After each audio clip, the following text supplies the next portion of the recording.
That one. It's the Andrew Christopher Show. This is like a Flight of the Conchords kind of vibe on this song. Someone else said that actually. Yeah. It's very cool. Yeah. I dig it.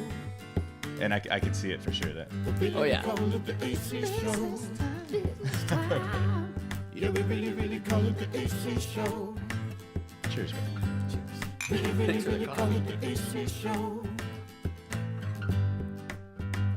It's the AC Show. With Mr. Kyler Pierce.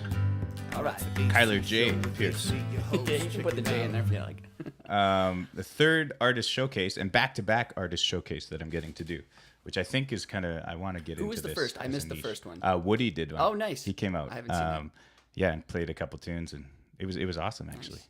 So do you officially go by Kyler J. Pierce or Kyler Pierce? Or, there's nothing official there's yet. nothing official. Yeah, I mean, on my driver's license, it definitely says J on there. And so I is it- figure.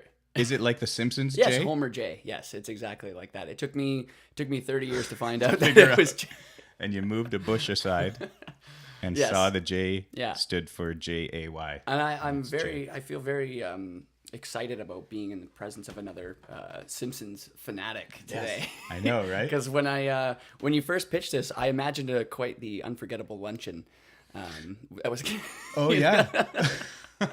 thought maybe we'd be having some patented Skinner burgers or something. Oh, I know. We could have set it up better. You said you got a gig tonight. You'll be Got a taking gig off too, tonight, but yeah. because there is the bed right there for next time if Yeah. we do get a bit crazy, have some burgers and some beers. So I before we got too much into this, as I was cleaning up the room, I had a great idea for a random game we could play. Okay. Because I found these 3 CDs. Oh, here we go. Let me get that out of your way here. And they're the Big Shiny Tunes. I would guess they're the top 3 of the Big Shiny Tunes series because there's Big Shiny Tunes 1, 2, and 3. And I think those Yeah. are probably the best ones. So I'm just going to give you one, and you got to pick your favorite track off of it. Okay. There's a lot of good ones on there, so I'll try and fill some time talking while you look them over.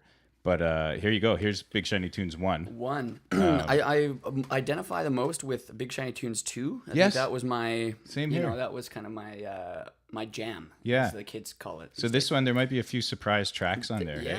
Yeah. Well, there's some really great tunes. I was a big No Doubt fan back in the day. And Sloan. Oh man. Sloan. Right. Sloan's on here. Okay, that would be mine. Yeah, okay. I They're think- Canadian, right? Yeah, absolutely. Yeah. Oh, and I Mother Earth. This is all great stuff on here. It's so good. I know when you start I haven't even looked at these in a few Wow. years. But Limb Lifter. Yeah. No, this is yeah. great. I'd say on this probably I'm going to go with The Good in Everyone. Yeah. Sloan. That's probably my that's cool. Okay. it's a great track. And yeah, there's some good Canadian content on these. Oh, yeah. Because there's oh no, Matt Good's not on this one, but he made a few of them, I think. Mm-hmm. Okay, so let's move on. Big Shiny Tunes 2, which Shiny you said, do you have a favorite already, or do you need to look? I'm going to need to look. It's been Yeah. on over a decade since I listened to this. Man. Yeah, at least. Sugar Ray. Yeah. Wow. Okay.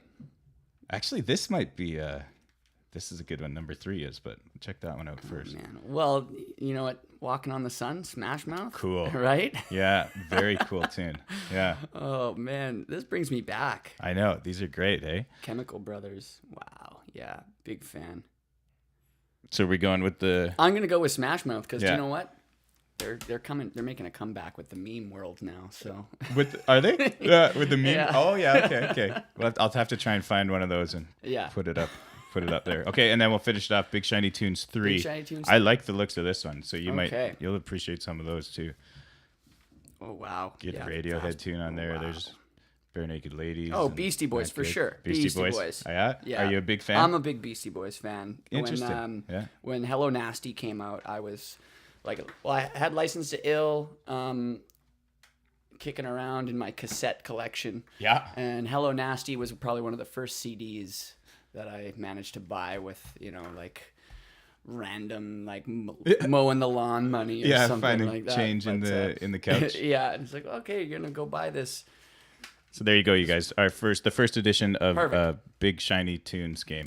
Okay, so that's going to be an ongoing thing now. I want I to guess, yeah, see yeah. what the other people choose now. I know, 'cause, yeah. everybody identifies with those CDs. I started off by always asking everyone their favorite songs of all time, but then I forgot to do that with like the last 4 guests. So I think I'll change it to this one now. I like that And because see, it's kind of yeah. like going to a restaurant and there's actually like some choices rather Yeah. than just being like, hey, what am I going to make for dinner? And then you don't have no idea what you're doing, right? Yeah. Yeah, we got this. That's cool. Good game. Anyway, so I guess how we met, which I don't really know. It's kind of a friends of Yeah. a friends thing. Yeah. We kind of met online or like via text message. Yeah, I think it was basically... We had been chatting a bit before we Yeah. ever. Before we crossed officially paths. met, I think we'd been tossing gigs back and forth for about a year and a half or so. Yeah, because Kyler does a lot of solo shows or as a duo or full band, just like I do, gigging around town at many different venues. All over the map. And so I think first you maybe helped me out on my probably Wednesday nights filled at the out- Miller. yeah. Because you know Dylan very well, who plays drums with me and Kyler. And so Dylan said, oh, he's got this buddy to fill in. And so, yeah, we did a few of those. And we always just messaged back and forth when we couldn't do a gig to try and hook it up. And then I think you helped me out of a few jams there. I remember coming back from being on the road with No Sinner and having, negative funds in my Oh, in my yeah. account. Yeah. And the first thing I hear is, oh yeah, Andrew needs a sub. Do you want to? Dylan sent me a message and said, hey, can you fill in tonight at the Miller? And I'm like, I need the cash. Absolutely, I can. yeah, oh, it's perfect. So yeah, that's kind of how we know each other. But if you could give us a bit of backstory on your kind of musical journey, or even growing up as a kid through school, and how you got into music, and your first bands and that kind of thing. If Yeah. you want to take it away, I'll give you.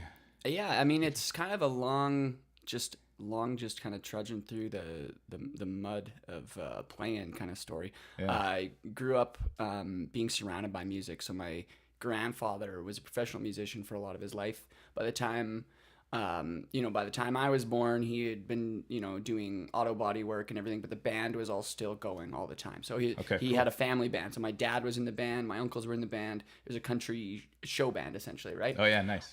So it'd be weird stuff where, guys playing each other's fiddles and really hot musicians up on stage, like just Nice. killer players. So I kind of grew up immersed in that, pushing road cases around and, climbing up on speakers and Really? stuff like that. Just like being a kid surrounded by these gigs where, the PA is the size of this room, right? Yeah. It barely has any power. So you got all this stuff to climb on and play around with and, Very cool. set you up with the lights and everything. But so I've been immersed in it forever. And growing up, I was never really pushed into doing music, but it came to a point where there was a guitar hanging out at the house, and I figured, this would be cool to just kind of mess around and play and see if I can do something with it. And then it clicked, and I just caught on to that. I wasn't really, I kind of gave up sports and all that kind of stuff for just teaching myself music because it was just so fun. And then through that, I guess the next step of that was in high school. Brandon Clark and Shane Clark, the guys I play with now, we all got together and started just kind of teaching each other to play, just jamming along, learning songs, having fun. And we did that for a couple of years, getting together every Sunday. This is in Abbotsford, right? You grew In up? Abbotsford, yeah. So what school did you go to there? Yale. Yeah. Yeah, Okay, cool. yeah. So all of us were pretty tight knit already. We grew up together in the same neighborhood and everything. So from there, we all just started playing, jamming, not really doing anything. And then we started setting up shows in high school with other bands in town.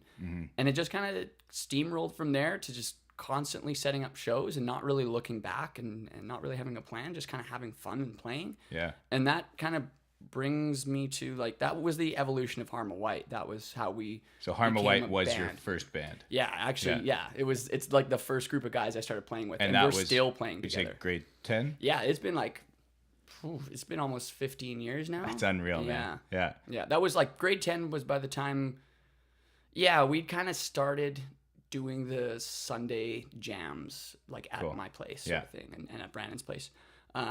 After, I think it was probably grade 12 or so, we set up our first show. Yeah. So that would have been, 2006? How old are you now? You're I'm 31. 31? 31. Yeah, okay. So we're the same age. I wonder if we ever crossed paths. I didn't do that many shows with my original band back in high school. But we did a couple with, I know, some random other local bands. But I don't have the greatest memory.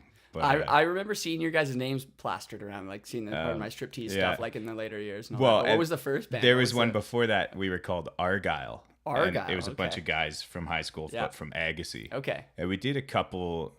I don't know if we ever did an Abbotsford show. We did a couple in Chilliwack, and then we did the roller rink that was out in, was it Richmond? Called Okay. Stardust or something. Okay. It was a roller rink, and we set up there and played. But yeah, those are good times. Looking back on those, eh? Yeah, It's those so are the cool. formative years of your playing, right? That's Yeah, like yeah. you really kind of realize why you're doing it, or you're so innocent that you don't, you can't be jaded about the music world and Yeah. what could come and what could bring you down. and That's right. everything You like don't that. really So know about the industry. yeah, you don't or really, the man. and you don't really care at that stage, right? You're exactly, just kind of yeah. like, let's have some fun playing, and Yeah. if you kind of keep a little bit of that pure innocence within yourself, I find that helps me get through a lot of the Totally. the BS of playing. You know Yeah. what I mean? Yeah. Because sometimes you get caught up in some pretty bad situations. Well, it is, and fast forward a bit to kind of what we're doing now. When you're slugging it out at a pub or whatever, doing these cover gigs, and sometimes it is a bit disheartening, right? Mm-hmm. Yeah. If Can there's be. I mean, a group of 10 or 12 guys who come to the pub just to drink and be loud, Yeah. sitting right in front of you and Yeah. not listening to a word you say, and it's I get it sometimes anyways, but you just gotta move on. Then Yeah, then you it is kind what of it just is. treat it like a job. You got to do your job, make your money, go yeah. home. I mean, if you find something that you can learn from every gig, Yeah. or if you focus your energy on like a particular thing, like, oh well, Yeah. I didn't hit this break from my falsetto to my head Yeah. voice or whatever it is, like maybe I'll try to nail it this time. And you find these little things, and then you can always take something from a gig, even Yeah. if it's like you slugging it out and somebody's screaming Freebird from the back, right? Yeah, I see what you mean, and I feel like then it's a good time, if no one's really paying attention to you, then you kind of take it more inward and focus on getting better yourself. Yeah. Like you said, focus Yeah. on what you could be doing better or playing better or trying new things maybe or whatever.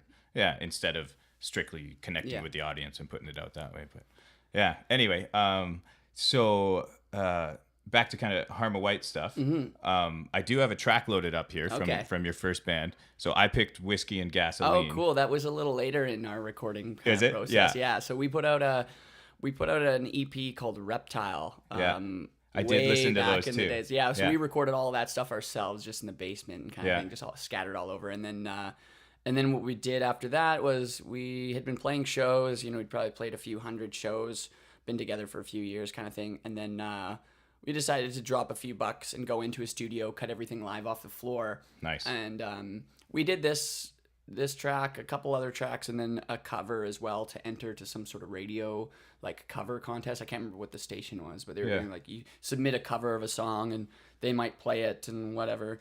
I don't even know what the prize was or if there was a Yeah. prize, but it was just kind of one of those, hey, it's a good excuse to go in and hit record when we've been gigging every week for the last like 5 or 6 years. Right. So, you feel kind of at the top of your game. There's no lull. There's no like, well, we're off our game. You've been playing that much. We might as well hit record and see what happens. So that's kind of where this one came from. So this was live off the This is floor. all live off the floor, yeah. You doing the guitars Guitar and vocals. Yeah. vocals. So it was me, Brandon Clark on bass, Shane Clark on drums, and James Toby on keyboards. So, yeah, the organ or whatever Yeah. that comes in is so good. James is fantastic. But, okay, so check this one out. Whiskey and Gasoline by Harma White.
so cruel. I feel our heart begin to sing. I'm gonna show you all the rules. But first I'll pour another drink. Whiskey.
And that's Whiskey and Gasoline by Harma White here on Classic AC Radio.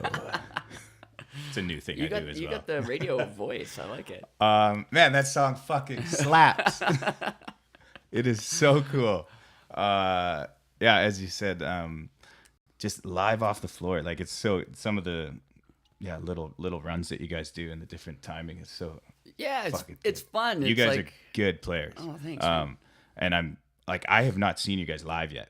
I've only seen little clips and videos or whatever, and then weird. listening to these songs, and I'm like, fuck, I've been missing out. I texted you that. I know. We've both been playing on the circuit for so long. And We never get to see never each get other. to see each right? other play. Yeah. No, yeah. You're not missing much on my end, except the Big Shiny Tune stuff. You know, I that, gotta see but- that, man. I gotta see that.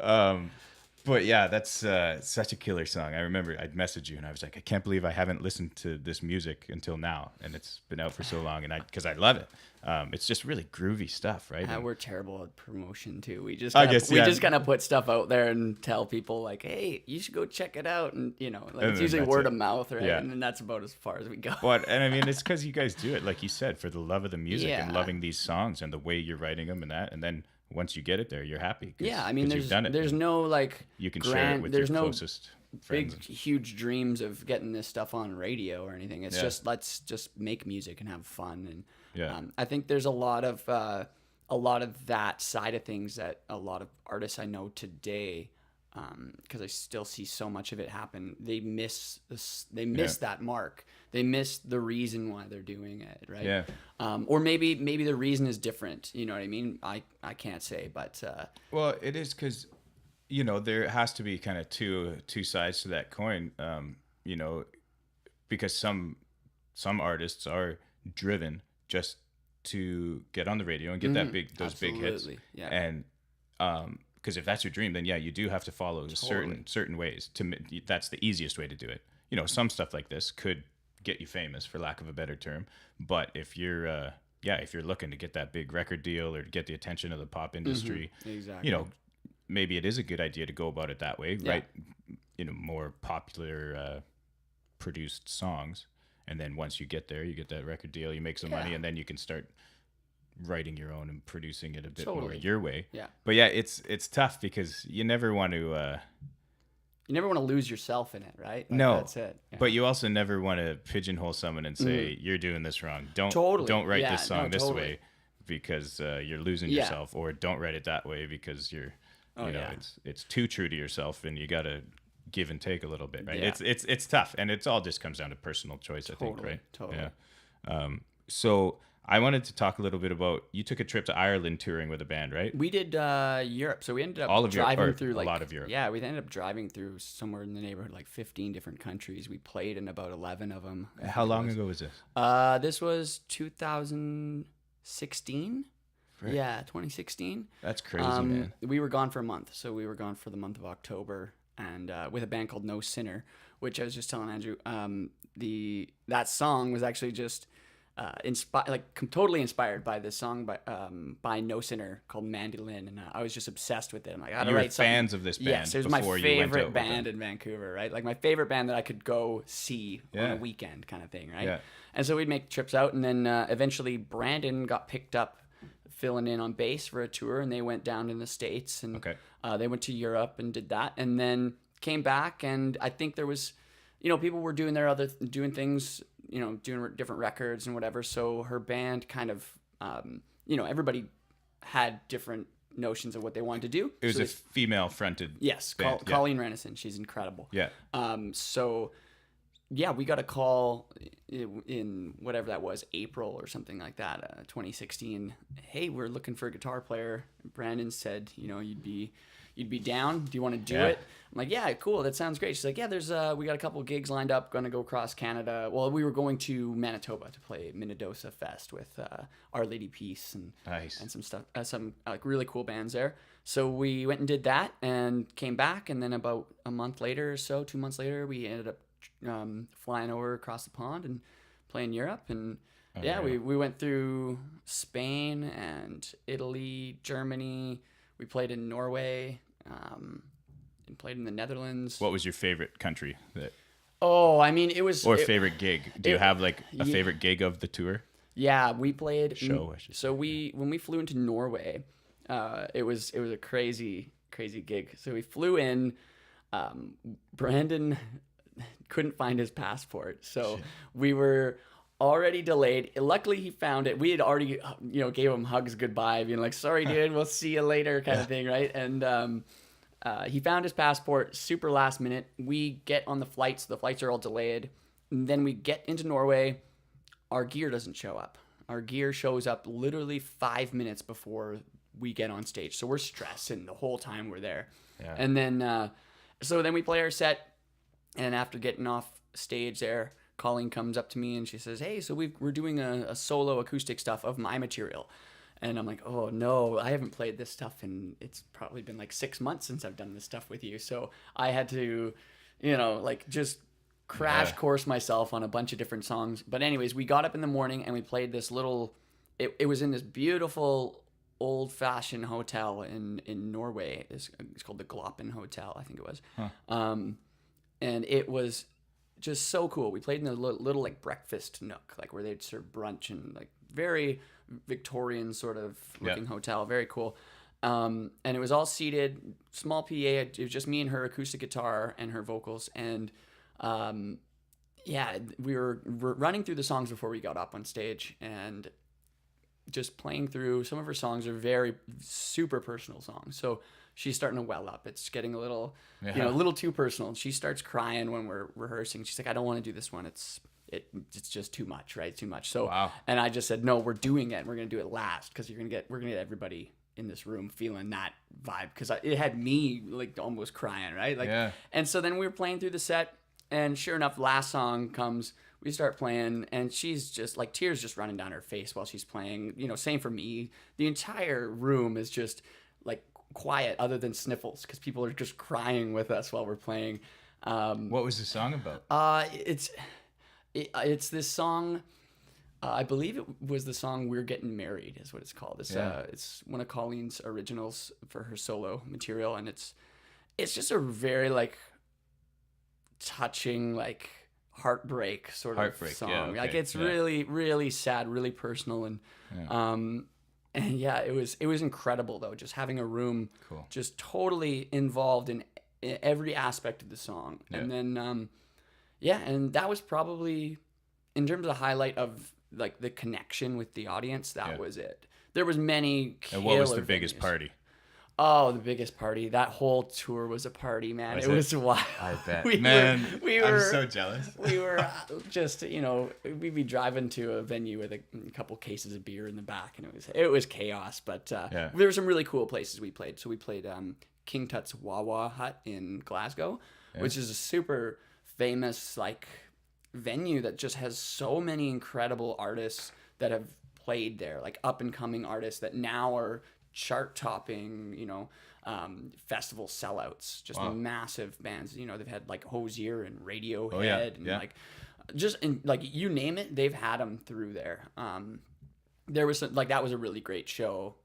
There was a few really great ones, Germany, and we played a few dates there. And our first show in Barcelona was really cool. But overall, it was an incredible experience, Yeah. and it really taught us all how not to go on the road as well. Yeah, of course. Which is, Yeah. your first time out, you don't really. Well, and that's a big, like, that's not just like, driving to Alberta and back for a No, tour. That's, it's like like you you're- said, flying everywhere. Your gear's flying everywhere. You Yeah. got to deal with all the rentals and Exactly. accommodation. That's It was a that's lot. crazy. It It was a lot, and I mean, props to Colleen for taking on so much of that organization and everything. And our job was to make sure we played and did justice to the music, but also kept the vibe good. Made Yep. sure everybody wasn't.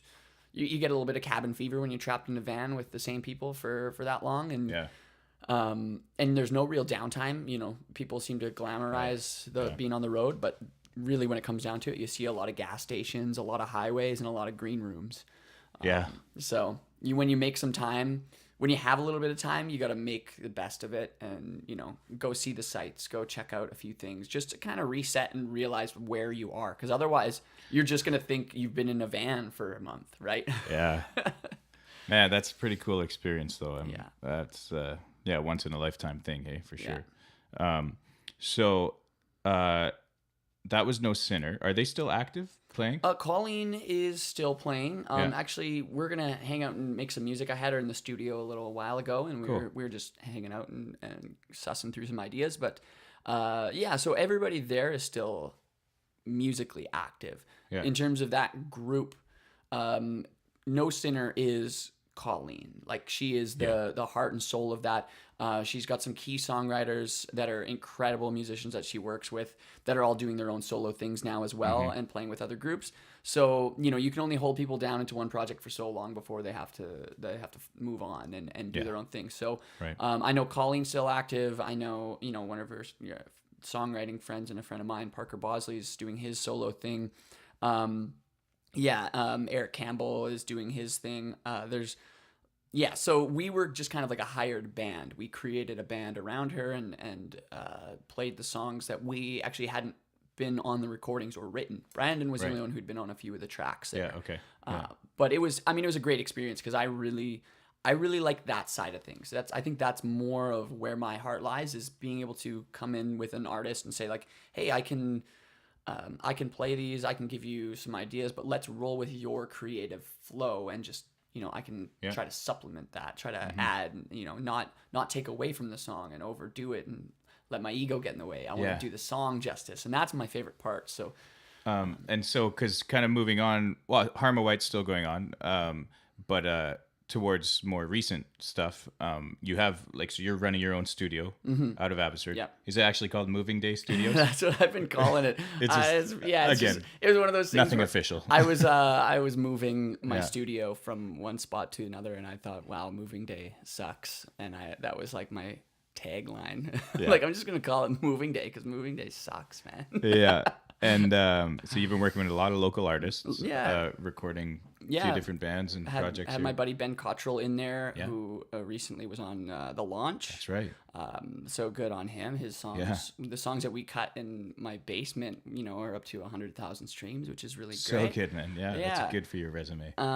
Got my buddy Kellen Sipe in there right now. We're just finishing up his record, and then lots of different singles. I just finished Dear One's EP. They're a band out of Langley. So just kind of working with friends that see the same sort of vision of their songs as I might, or Yeah. they might seek me out to say, hey, we like the sound of this. can you put some of that vibe into, like, sprinkle a little bit of vibe? So you're on there? producing some of it as well. Most of it, like most of the people coming, are you taking a production role on as well? Or? Yeah, pretty well all of it. I Yeah. like to have a bit of stamp of my, not Your sound, necessarily yeah. like say like I'm gonna take your song and stamp my Yeah. sound all over it or whatever, but I like to take the bones of a song because I find people get a little too close, myself included. Which is why I seek out outside producers when I Yeah. am working on new stuff. But you can get a little too close to your own songs. You can get kind of hung up in that world of, oh, this isn't good enough or Yeah. whatever, when it is, So it's just nice to have another set of ears. And my job as the producer and the, recording engineer, whatever title you want to slap on it, it's basically like a photographer. I see it. You're documenting a specific time and place. You're capturing a moment, and there has to be some, you're capturing the moment when the magic happens. And so my job as a producer, I find, is to just facilitate that. Like, take all the variables out that would hinder somebody creating that magic moment, right? Because realistically, the artists, they know what they're trying to do. They have an idea in their head. They have songs, great songs. And I just want to make sure that that gets to the public, Yeah.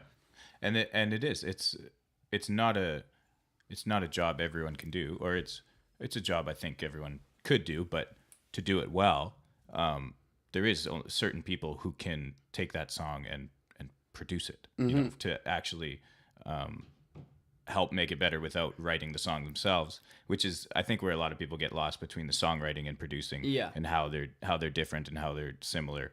But it takes a really good ear to do that, and it takes a certain type of person to build a connection with an artist, so they trust the production of it. Trust is so crucial. Like, Yeah. you have to have people that trust that their song, their creation, their baby. That you're not doing it for yourself. Yes, exactly. You're doing this for them. For them and for Yeah. the song. It's not even necessarily for them. It's for that song. It's for what they've Yeah. created. Yeah. So, yeah, the trust thing is crucial. That is the Mm-hmm. biggest, the most important step in terms of getting to work with an artist. It's just creating that level of, hey, we really appreciate what you want to do with the song, and we want to work with you because we trust you under the care of this. So, Yeah. yeah. So along with this, so you quit your job at Long and McQuaid. I'm not there anymore. You've been just recording music and playing music full time for a year now. Almost a year now. Yeah. Almost a year Yeah. now. And when did so then you put out some solo music? Yeah. A solo project. And when did the EP come out? That was That was couple years ago now? A year and a half ago now. Year and a something half? like that. Yeah, about Yeah. a year and a half ago. you recorded it yourself? I did record that myself. Yeah, Yeah. I was doing that. I did that just before I did Ben Cottrell's record. So I think we were chatting because he had heard what I had just put out, and he's like, I like the sounds of this, and I know Yeah. you're a local guy, and we had kind of crossed paths a few times, and that was the spawn of that. But yeah, so I recorded all this stuff. We had Dylan playing on drums, Yeah. we had Brandon playing on bass, James Stobie playing on keyboard. So it's the usual suspects. Yeah. But more of your specific direction. It was my songs that I'd written, and I knew what I wanted to do with them. It was kind of one of those autobiographical sort of moments where you're like, hey, I got songs that I've written that mean something to me. They were in a really hard point in my life where I was, I'd kind of taken a turn for the worse in terms of drinking and whatever. So it's called The Withdrawal, the EP, and I literally recorded it while I was like withdrawn from drinking every day for the past year and a half. Like, just because you were close to kind of going off the deep end. Oh, Is I what was, you were yeah, feeling, that right? was And- how I was feeling. That's how my health was taking a turn. My relationships, my lifestyle, everything was kind of going on this big slump. And I'd written these songs kind of in that haze. And then, while I was like, basically my reasoning for doing the recordings was it was a good excuse for me to step outside of that party world and like find how to say what I was trying to say with the songs, and lock myself in the basement for 3 weeks or whatever, working on these tracks, Yeah. and not see everybody so I could stay clean and sober. That's unreal, man. And good on you for being able to just go freaking cold turkey like that. There's a lot of shakes. There's a lot of shakes in that record too. Yeah, that's incredible. So, well, we'll play one here. My favorite, or what are you going to play live? Is it one of these, or is it a different I got some new tracks I've been. Okay, hammering yeah, around. do one of those. So, I'd like to play Alcohol, Okay, the tune yeah, off yeah. this one, Perfect. if that's cool. Yep. And I forgot to mention this before, but for those of you out here, if you can hear me, we're playing these songs in their entirety because I just the other day I had thought about this and I was like, people need to fucking sit down, stop what they're doing, and actually listen to these songs. Like if we appreciate as artists, we appreciate everyone who is checking out our stuff, but you're never going to get the full effect if you just listen to a clip on YouTube It's or on true, iTunes or yeah. whatever. Like, you know, guys like us, we write these songs, and people like you who are watching, I know you write your songs or you do your projects, whatever it is you do. Not for people just to check out a little bit of it and pass judgment, but, you know, put some time aside, really listen to these tunes and think about what the artist was maybe going through, or think about the intentions there, or just listen to the incredible musicality of the playing and stuff. So listen to the whole fucking song. Here it is.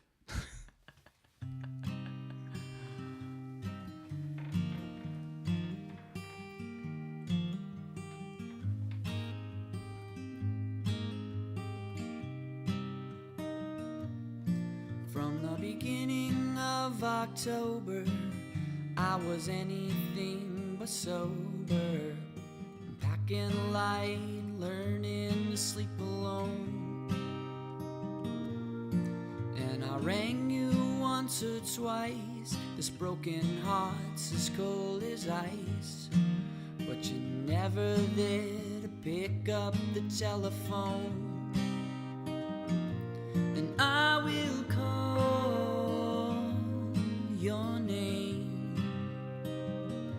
when alcohol hits my brain and my heart.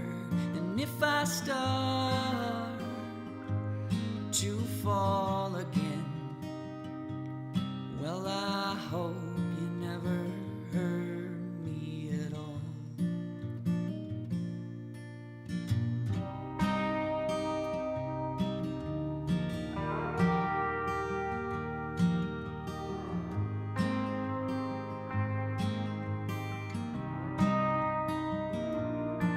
Now the life that I can't stand is of the lonely-hearted man. But there's nothing here that can't be left behind. And the life I've been living down is probably why you don't come around. But I call to say that you've been on my mind. And I will call your name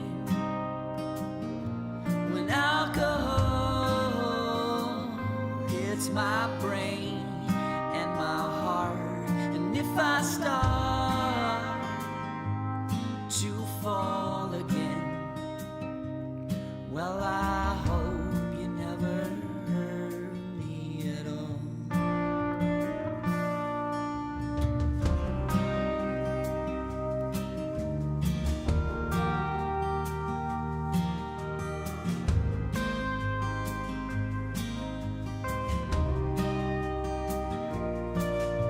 Waiting on and on, I know I left this far too long.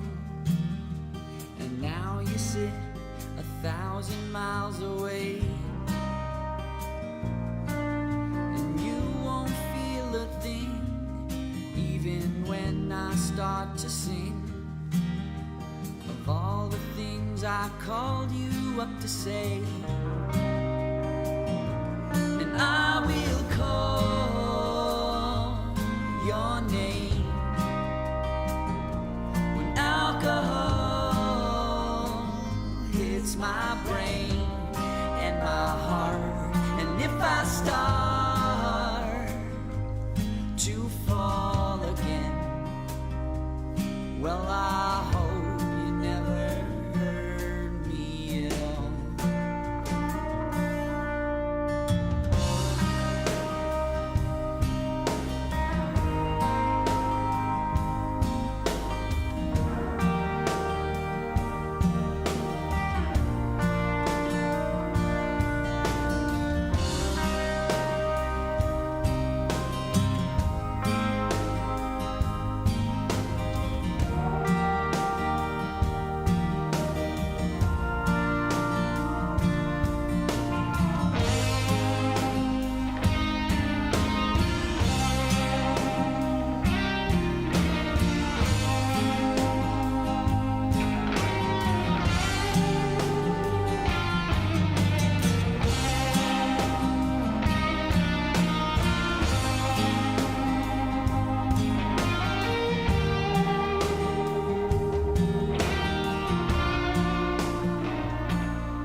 It's my brain and my heart.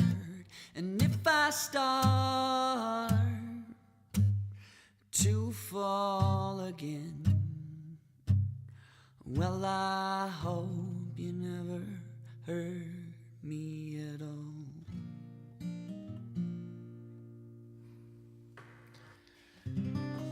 So fucking good, man.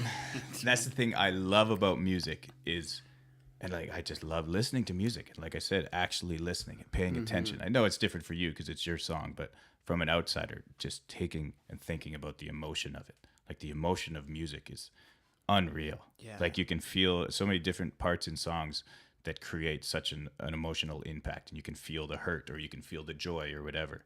And I had noted about when the electric guitar comes in like more distorted or whatever for the solo, and that was one of the parts I was like, it just like sliced right into your heart. And then that outro, it's incredible, man, to think about what you were going through at that time, literally going through withdrawal from drinking for a year and a half straight, and to get a product like that is really commendable, man. Well done. Thanks, man. Yeah, I mean, it's an emotional journey, and that's why what music is for us, right? Like if you create it, you use it as your tool to cope or to express a feeling, and like that's. I'm sure everybody has their own different way of doing that. Some people may do that with either drugs or alcohol, or some people maybe like I want to go outside and hike, or I'm gonna go to the gym and punch it out on a bag. Like people have their different outlets, but music is one of those things that it's everywhere, right? Like you can't hop in your car or go to the mall or whatever. Like it's everywhere. So when those songs happen that have that sort of feeling, like you may latch onto it because it may strike some chord of like, hey, I've gone through that, or hey, I know what this guy's feeling, or whatever, and then you associate a specific time or moment in your life with it, right? It's very cool. It's an odd thing, music. So the other couple tracks on that EP, you can check them out on Spotify or Apple Music, anywhere there, right? The other two are great as well. Have you been to Barcelona? Yes, you have. Yeah, that was our tour. Because that was a question I had, and then because I thought you just toured around Ireland. I didn't know it was all of Europe. No, we actually only played one date in Ireland. We were in Ireland for a little while, hanging out. Like it's gorgeous over there. Yeah, because one of the tunes on the EP is called Barcelona. Yes, and yes, you have been there. So Barcelona was our first stop. So we had I think we had 8 or 9 days or something like that off before we started the tour. But we flew over, and it was just cheaper for us to fly in early and get a Airbnb just outside of Barcelona in a little place called Badalona, a little beach town kind of thing, very like locals only sort of thing, right? Like very much we were out of place. But spending all that time in there, I made some friends while I was there, just kind of ducking away from the band and exploring the city. Made some friends over there, and that's kind of what that tune's about. Is it's a really neat one. Like hey, like me. The funny thing is. Everywhere we went, me and Harry, the keyboard player in No Sinner, we would just be like, oh man, this place is beautiful. We're like, let's not go home. Let's stay. Like, let's never leave this place. I don't want to leave it. And then that was kind of like the hook for me in Barcelona, was like, never going to leave you, right? Like, Well, go check that one out wherever you listen to your music. In terms of songwriting for yourself, do you find it easier or harder to write happy versus sad songs, for lack of a better term? You know what I mean?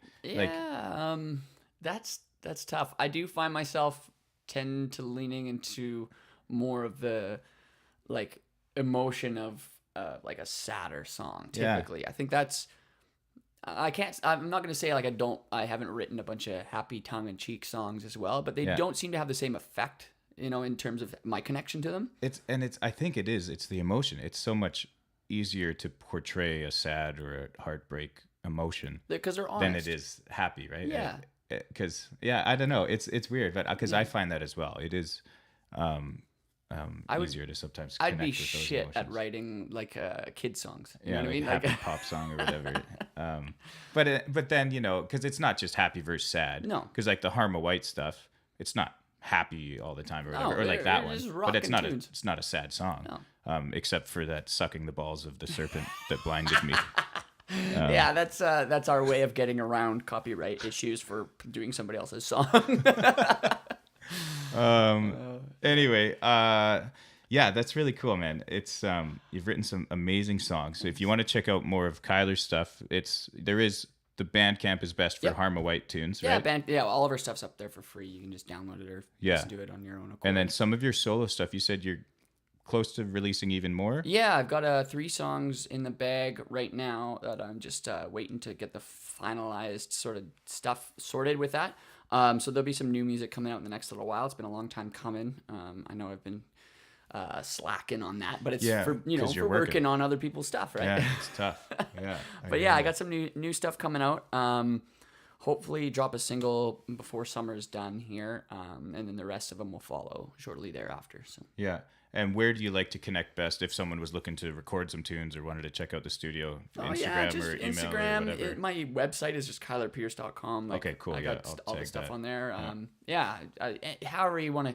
You could probably get my number from somebody you know, right? Yeah, there you go. Yeah, can probably figure that out. One random non-music question I had. I have no idea why it popped into my head. But so you said you did used to play some sports as a kid? Yeah, I wasn't Little like bit. I wasn't like a competitive sports kid, and I think Yeah. that's why I gave it up. It was skateboarding was my jam. Oh yeah. yeah. And you're not a huge sports fan per se of. I can't say that I ever have been, and it's Yeah. solely because I just can't find the time Yeah. to sit down and watch sports. You know Yeah. what I mean? I always liked going out and playing soccer and kicking a ball around with the friends, and Yeah. I used to make sure I'd go on runs and all that kind of stuff. But now I just can't seem to find the time. So you're the a busy guy, yeah. only outdoor activity I get is walking my dog, Waylon. Waylon. Yeah. But if there was like one of these major sporting events in the world, like we'll say like Super Bowl or the World Series or Stanley Cup Final or the World Cup, if you got to pick one sporting event you could go to, what would it be? Oh man, that's tough. Honestly, I really dig watching the Winter Olympics. Oh yeah. Yeah, Cool. whenever that Yeah. comes on, I try to catch, like the what's the And they were just here. the skeleton. Yeah. Oh man, Okay. it's just so dangerous. Yeah. It like makes the hair on my arms just raise. Just I just watching feel like them. those guys are gonna get their heads chopped off. Or No, whatever. I know. It's like literally rolling the dice if you're gonna live or not, and it's scary to watch. And I think that's why I watch. It's kind of like the Colosseum in Rome, right? Winter Olympics. That's a good answer because that's like everything. You could go see hockey. Yeah. You could go see snowboarding. Or, I mean, that's a super broad stroke no, of it's a it, good but answer then, but yeah, I 'Cause tend to didn't like specify. I tend to like that, and all the like the snowboard events, Yeah. because I like snowboarding too. I haven't been able to go out. I don't really trust myself anymore. It's been a few years since I've gone, and now I feel like Get since hurt. I'm working all the time, if I fall and break my wrist, that'll be I'm out of a job. See you later. Yeah. So I like watching the snowboarding events too, but I mean it's a super broad stroke, but because I'm not particularly a sports guy, that's kind of where I have to draw. Yeah, no, that's a good answer. Gig wise, you do a ton of gigs now. You're doing probably 20 a month, anyways, about right? that, yeah. And so that's on your website as well, or on your Instagram. Yeah, I try to you keep can up find. there with Yeah. the artists I play with. I play with a few artists in the valley here, like Colmont, and from time to time I'll play with Ryan McAllister, Greg Neufeld, and Yeah. I'm always out looking for more gigs to just kind of play alongside Yeah. singer-songwriters Right, and so other it's bands. not always so- you being the front man. Yeah. Sometimes you just doing your guitar thing. Exactly. Do you So enjoy that more I sometimes? do enjoy Yeah. that more, I think. You're such a good guitar player. I've determined in the next few years to learn how to play a couple guitar solos so I can Oh, add man. it into my repertoire. Yeah. So I love, and I can appreciate that because being able to wail on a guitar like that must be so fun. Oh, it's fun. I mean, it's that whole like conveying the emotion without saying the words is the biggest. Yeah, cool. Like it's a pleaser, right? It's one of those like self-satisfaction, like, oh, I got it across without actually having to have imagery. You know what I mean? Yeah. And that's what you're always seeking, I think, in terms of myself anyways. That's what I'm always seeking, is being able to convey that emotion and do the song justice from behind the scenes. So, with the pedal steel or with the electric guitar or with bass or whatever it is. Yeah. Yeah. Yeah, really cool. So you guys can check that out on his website or Instagram or whatever. Find a place to go check Kyler out. Listen to some of his music. New stuff coming out hopefully soon. We're going to do a live tune. Cool. Have you decided in your head which one you want to do? Yeah, Put I'm you on gonna the spot so do. we can talk about it a little I think bit. I'm gonna do a tune. It's kind of. I think it's still like kind of a working title, but I've been Yeah. calling it "If I Saw Ya." Yeah. And it's I mean, it's a tune I wrote a little while back. You know, obviously these songs have been sitting kind of in a vault for a while, but it was a very it's about kind of the changes that happened when I had to quit drinking and that sort of thing. And like, Yeah. you know, the relationship that I kind of lit the fire underneath of and burned to the ground. And, you know, just kind of coping with that and finding ways to like express what was going on inside. And so it's kind of like, it's, how do I explain? I guess it's kind of a call to like, would you notice if I changed my ways? You know, Yeah. like would it even matter? Yeah. Right? So Are you still paying attention to me, kind of thing? yeah, Hopefully, we'll see, buddy. We'll get her back. Kyler Pierce, everybody. Thanks for coming in, man. Thank you, brother. Thanks Thanks for checking out another episode of the AC Show. We'll get this live performance set up, and it'll happen right after this black screen.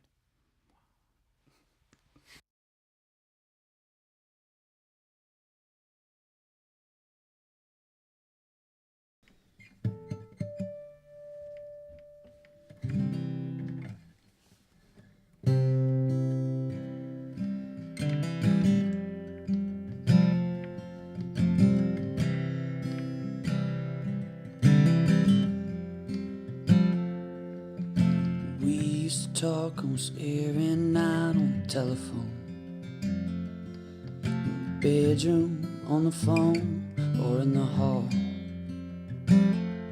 And you left your ring on the table by my bed, and the picture of us that you hung up on my wall. But if I changed, well, you wouldn't even know. And if I saw you, would you look at me the same? And if I call you to pray for my forgiveness, could you still love me?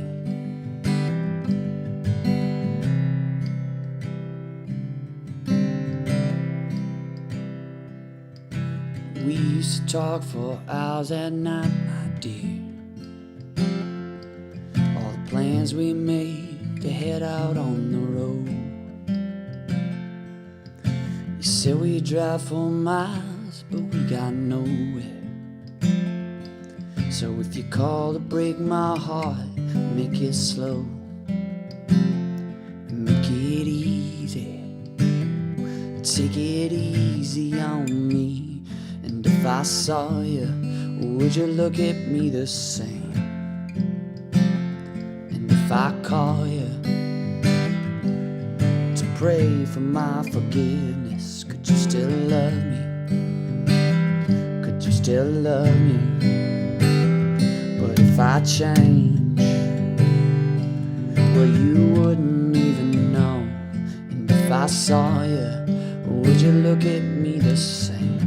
And if I call you to pray for my forgiveness, could you still love me?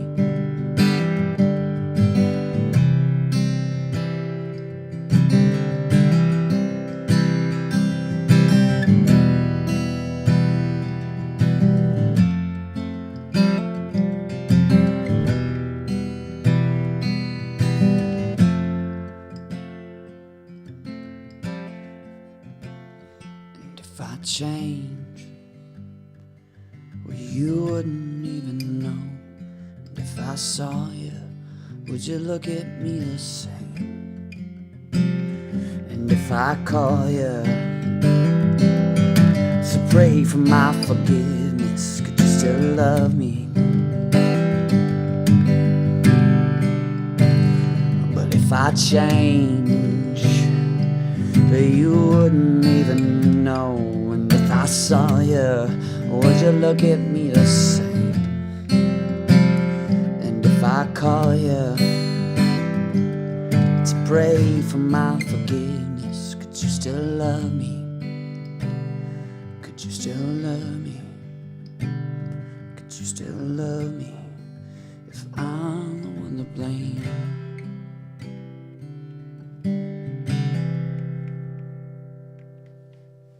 Kyler J. Pierce, All everybody. right.